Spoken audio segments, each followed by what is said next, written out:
Hey, welcome to Rock Talk with Jacqui Neal. I'm going to be talking with all kinds of entertainers, musicians, artists, comedians, singers, songwriters, bands about their life, their career, their inspirations, their philosophies. I'd love for you to subscribe, like, and leave us a review. This week's episode is short but filled with all kinds of goodness. We are speaking with Curnin of the Fixx. Their brand new album, Every 5 Seconds, is out now, and they are currently touring the U.S. Good morning, Cy. Good morning, Jackie. Thank you so much. I've just got to tell you right out of the gate, I'm kind of geeking out and having a fangirl moment. You and your band are some of my favorites. Oh, well, that's great. Glad to be of service.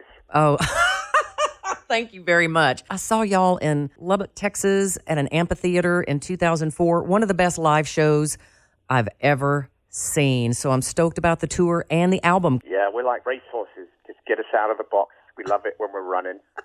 Touring is our best side of the game. You get to meet people. You get to sing your songs every day. There's nothing to knock there.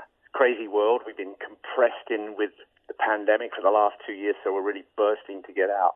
The album, it sounds amazing. Your voice, just as clear and pure as ever. I just love it. So what can you tell us about it? Well, it's kind of a good addition to the rest of the albums that we've had out. I think we're very proud of the sound. It definitely sounds like us. We haven't made any major departures in the technique of what we do.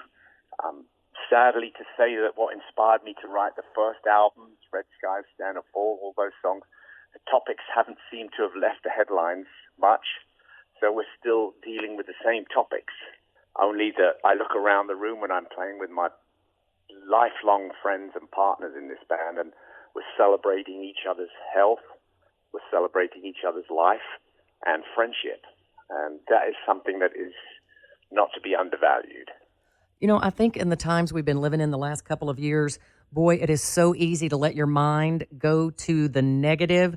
And can you kind of talk to us about a quote I read where you said life can either be a series of broken, obsessive thoughts, or it can be a wonderful mosaic of moments? That's the truth right there. I think we're bombarded every day with little negative headlines that just try and vie for your attention. And it creates like a cacophony in your mind when you're basically trying to glow out love for your neighbor. You're remembering the love your mother and your father had for you. You're looking at your children. You're looking at your life. You're trying to accept everything around you, smelling a flower, looking at the sky, enjoying the sunshine. All these things are competing for our attention at any one time. And it's sad how we always choose to sort of recoil with the negative, and we never really admire the beauty in each other.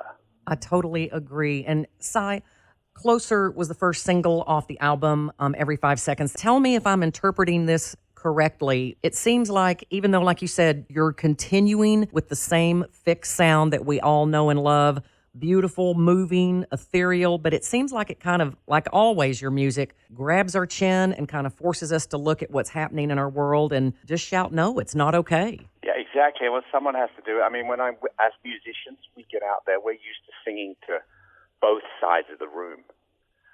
We're like radical moderates.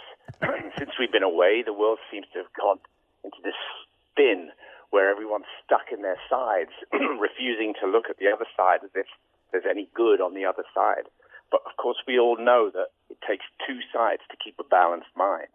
And then when we return to that balance is when we'll start to move forward again. So I think as a band, that's what we feel our role is. We just get out into the village square and start tempting people out from behind their curtains to celebrate who they are and what they are. I love that. And speaking of the band, it's the original lineup. Did I read that correctly? Yeah, same guys. All there. What are you looking forward to? I know kind of just getting out of the gate and around people again. Is there anything else that y'all are really looking forward to most about the tour and this new album? Summer's a great time to be out on the road. It's nice to be adding a few new songs to a well-tempered set.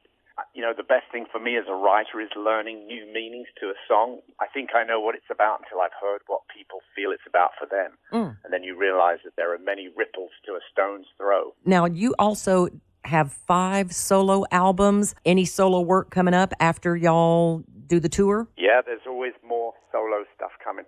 I'm looking to do a solo tour after Christmas next year, just me and a piano, breaking it down, me in my pajamas, basically. I love that. I love that. And I'm sure they will be very artistic pajamas.